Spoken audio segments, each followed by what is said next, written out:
परमहंस श्री सुखदेव जी महाराज भगवान की बड़ी रसमयी कथा का श्रवणार्थ कहते हैं, राजन नंदस्वात्मजोत्पन्ना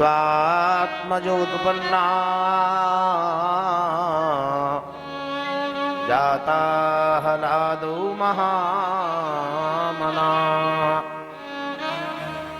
आहो ये विप्रान वेदज्ञान स्नाता सुचिरलंकृता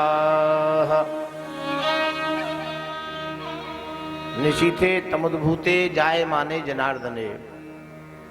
काली रात्रि में भाद्रपद कृष्ण अष्टमी के दिन नक्षत्र रोहिणी दिन बुधवार के मंगलमय बेला में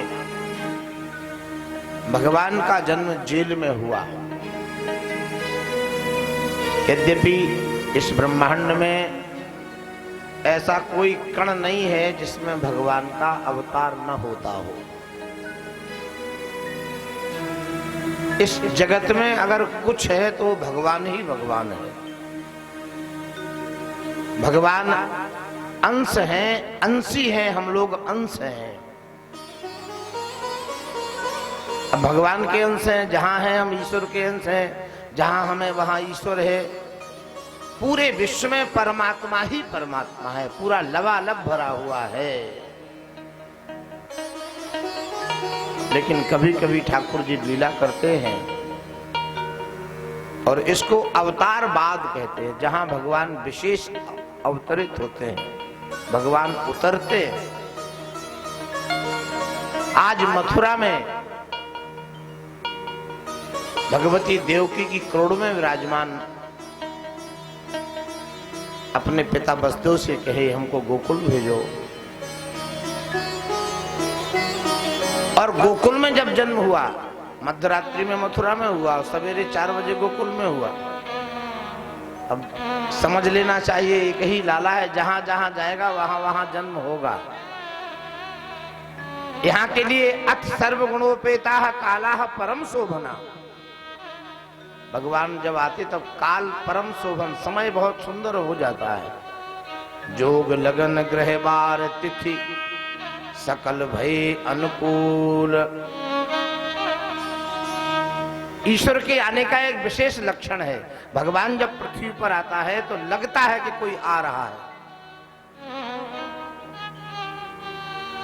पृथ्वी के जितने पदार्थ हैं उनमें एक दिव्य चेतना आ जाती है, नवीनता आ जाती है, आलस्य भाग जाता है, प्रमाद समाप्त हो जाता है, अग्नियां चैतन्य हो जाती हैं, इंद्रियां सक्रिय हो जाती हैं। ये ईश्वर के आने के लक्षण है। इसलिए सर्वगुणोपेता है काला। जितना भी प्राणी और पदार्थ है सब में चैतन्यत्व है, क्योंकि ईश्वर के आने की जो ऊष्मा है, उनकी किरणें हैं, उनकी आभा प्रभा कांति साहब में लबालब भर गई। और जब ऐसा प्राणी चैतन्य हो जाता है तो फिर वो अलग दिखता है। सवेरे सवेरे ब्रह्ममुहूर्त की बेला में नंदालय में एक अद्भुत बालक का जन्म हुआ है। तमद्भुतम बालकम अम्बुजेक्षणम। भाई बालक का अद्भुत क्या है, जो बालक को देखता है वो केवल देखता ही रह जाता, और इतना ही नहीं, वो बालक का ही होके रह जाता। फिर वो किसी का रहता नहीं, किसी का होता नहीं, उसको कुछ अच्छा नहीं लगता। बाक मनो गोचरातीतम, मन बुद्धि वर वाणी अगोचर प्रकट कब कैसे करे। उसके पास जो कुछ भी जितना है वो केवल उस बालक के लिए है जो देखता है।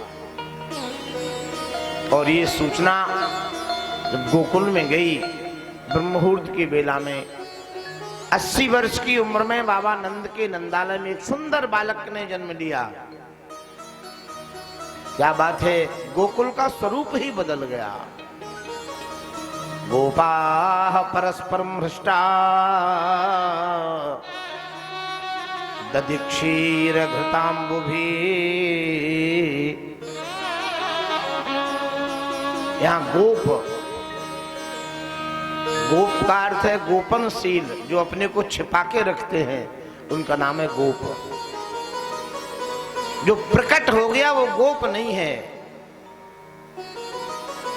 जो प्रकट हो गया वो गोपी नहीं है, जिसने अपने आप को छिपा के रखा है, मड़के रखा है। गोपा परस्परम हृष्टा दधिक्षीरघृताम्बुभि आशिचिन्तो विलिम्पन्तो नवनीतैश्च चिक्षिपुः। बूढ़े बूढ़े वो गोप जब सुना के नंद के बेटा हुआ है तो बड़े बूढ़े गोप उस घर में घुस गए जिसमें माताएं दही दूध रखती हैं, और एक दही का हंडा उठाया, उसमें दूध मिलाया, थोड़ा जमुना जी का जल डाला, एक मुट्ठी हल्दी मिलाई, बढ़िया चकाचक रंग बन गया। और जो दूर बैठे थे उन्हें फेंक के मारा, जो बगल में थे उनके मुंह में लेप दिया। तो गोपियों ने कहा कि बावरे हो गए हो, क्या हो गया तुम्हें, ये तुम्हारी उम्र है उधम करने की। बोले तुमको पता नहीं है, आज हमारे मित्र के यहाँ एक सुंदर बालक का जन्म हुआ है, बालक के जन्म के कारण वो आनंद हम रोक नहीं पा रहे। आनंद कहीं नहीं कहीं से निकलता है, और आनंद नहीं निकलेगा तो आदमी फट जाएगा, फेल हो जाएगा। अगर आनंद निकला नहीं आपका तो उस प्राणी को मरने का भय रहता है। और नेत्र से, क्रियाओं से, वाणी से वो निकलेगा, बिल्कुल निकलेगा, हो नहीं सकता।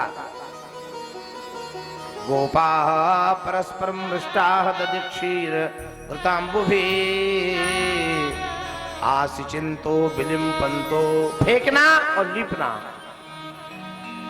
गोपियों ने सुना कि वास्तव में जब नंदालय में बेटा हुआ है तो हमारा घर में क्या काम है। खड़ी हो गई, यमुना स्नान किया, श्रृंगार किया, और सब इकट्ठी दरवाजे से बाहर निकल आई।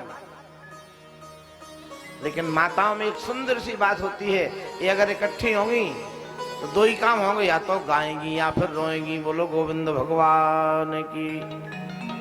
एक गाती हुई जा रही है, जुग जुग जीवेरी यशोदा मैया तेरो ललना, जुग जुग जीवेरी यशोदा मैया तेरो ललना, जुग जुग जीवेरी यशोदा मैया तेरो ललना, जुग जुग जीवेरी यशोदा मैया तेरो ललना। हाँ तेरो ललना री यशोदा तेरो ललना, तेरो ललना री यशोदा तेरो ललना, जुग जुग जीवेरी यशोदा मैया तेरो ललना, जुग जुग जीवेरी यशोदा मैया तेरो ललना।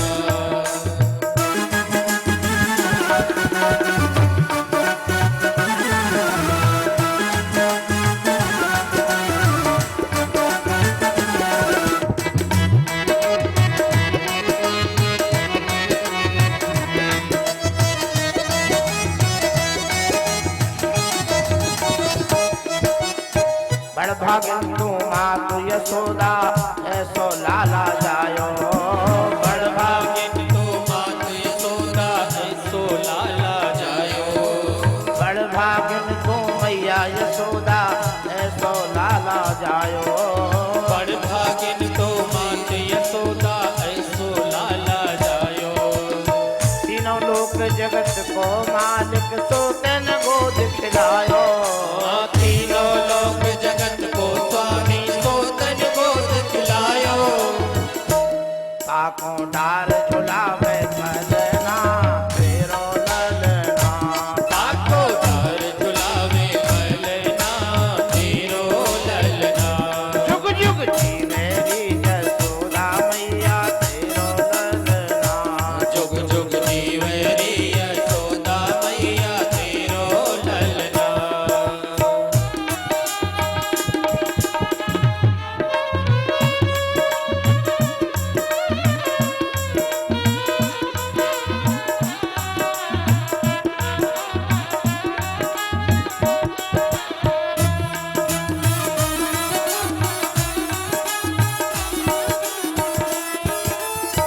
तेरो ललना यशोदा तेरो ललना, तेरो ललना रे यशोदा तेरो ललना, जुग जुग जीवेरी यशोदा मैया तेरो ललना, जुग जुग जीवेरी यशोदा मैया तेरो ललना।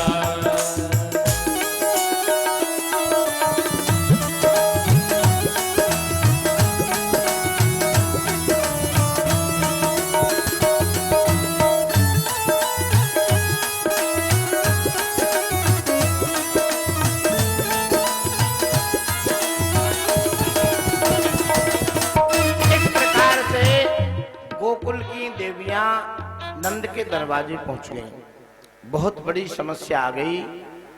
इस घर में कोई देवी नहीं है जो गांव की देवियों को भीतर बुला ले। भगवती यशोदा प्रसूति का घर में पड़ी हैं। पहले ही से बाबा नंद के यहां वसुदेव की कुछ पत्नियां आई,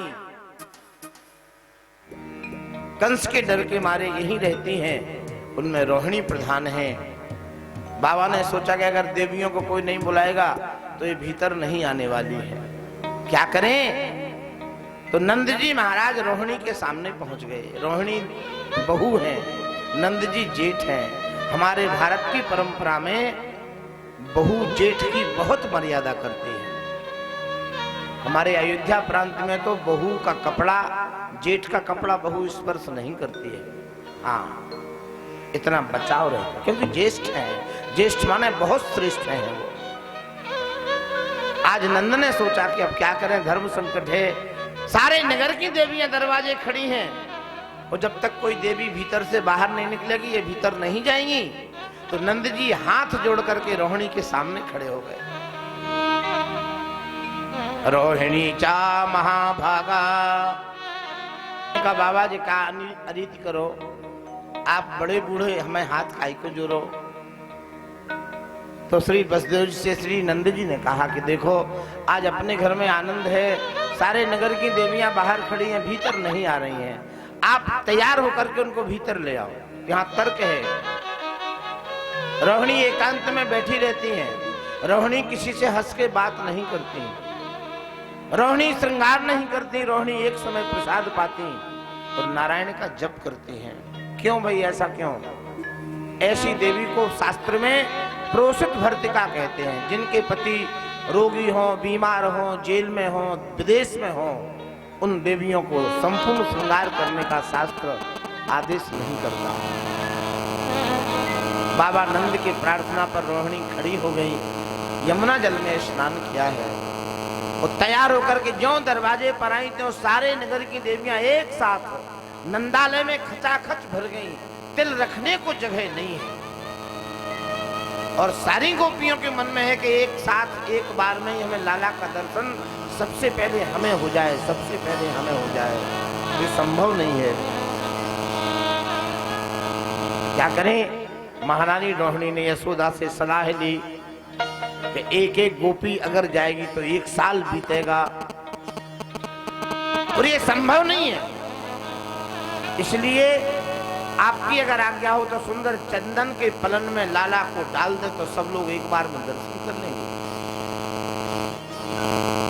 भगवती यशोदा ने रोहिणी को सुंदर सा आदेश किया है और सुंदर स्वर्ण का जो पलंग है उसमें भगवान बालकृष्ण को पौड़ा दिया।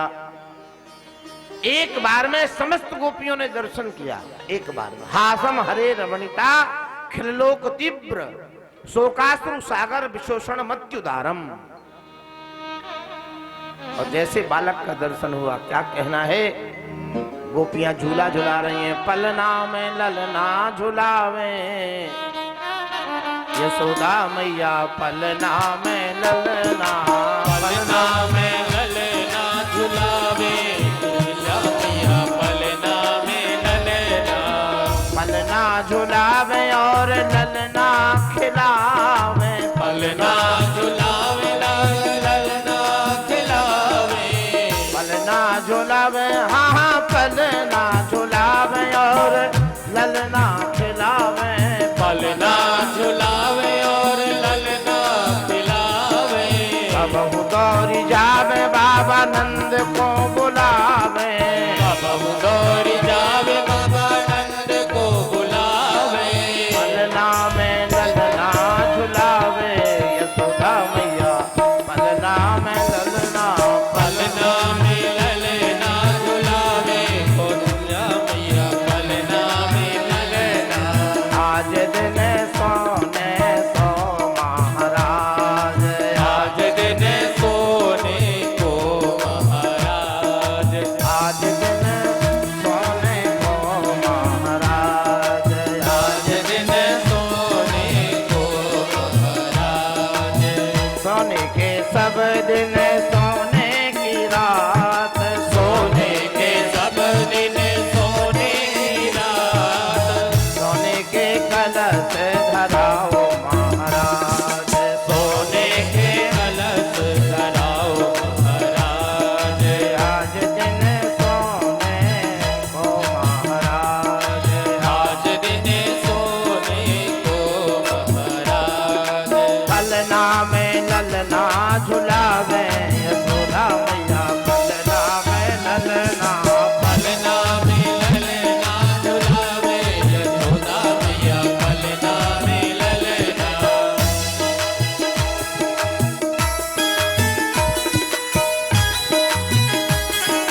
नजरिया उतारे उठानो उठावे, नजरिया उतारो दिठो ना लगावे, नजरिया उतारे दिठो ना लगावे, नजरिया उतारे दिठो ना लगावे।